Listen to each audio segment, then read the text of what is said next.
अयोध्या में राम के राज्याभिषेक का समाचार आग की तरह फैल गया। हर कोई खुश था सिवाय एक के माइनस रानी कैकेयी की दासी मंथरा। जब उसने महल से उत्सव की तैयारियों को देखा तो उसका दिल ईर्ष्या से जल उठा। मंथरा दौड़कर रानी कैकेयी के पास गई। कैकेयी समाचार सुनकर प्रसन्न थी, लेकिन मंथरा ने उनके कान भरने शुरू कर दिए। रानी, उसने फुसफुसाते हुए कहा, अगर राम राजा बन गए तो आपका पुत्र भरत एक सेवक बनकर रह जाएगा और कौशल्या राजमाता बन जाएंगी।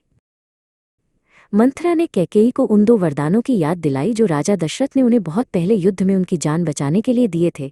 यही सही समय है रानी, मंथरा ने आग्रह किया, अपने उन 2 वरदानों को मांगने का। मंथरा की बातों में आकर कैकेयी का मन बदल गया। वो अपने राजसी वस्त्र और आभूषण उतारकर कोप भवन में चली गईं और क्रोध का नाटक करते हुए जमीन पर लेट गईं। जब राजा दशरथ ने कैकेयी की हालत के बारे में सुना तो वे चिंतित होकर उनके पास पहुंचे।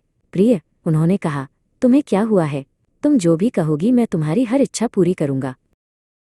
कैकेयी ने राजा को उनके वचन की याद दिलाई। महाराज, यदि आप सच में मेरी इच्छा पूरी करना चाहते हैं तो मुझे मेरे 2 वरदान दीजिए, उसने कहा। पहले वरदान में मेरे पुत्र भरत को अयोध्या का राजा बनाइए।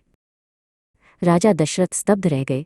इससे पहले कि वे कुछ कह पाते, कैकेयी ने अपना दूसरा वरदान मांगा और दूसरे वरदान में राम को 14 वर्षों के लिए वनवास भेज दीजिए। यह सुनकर राजा दशरथ का हृदय टूट गया और वे मूर्छित हो गए।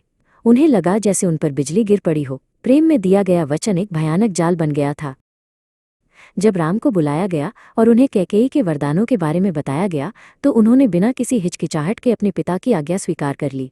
उन्होंने कोई क्रोध या दुख नहीं दिखाया, केवल अपने पिता के वचन का मान रखने का शांत संकल्प दिखाया। राम के वनवास और भरत के राज्याभिषेक के समाचार ने पूरी अयोध्या को गहरे दुख में डुबो दिया। खुशी का उत्सव मातम में बदल गया। राम ने एक दुखी परिवार और एक हृदय विदारक शहर को पीछे छोड़कर वन जाने की तैयारी की।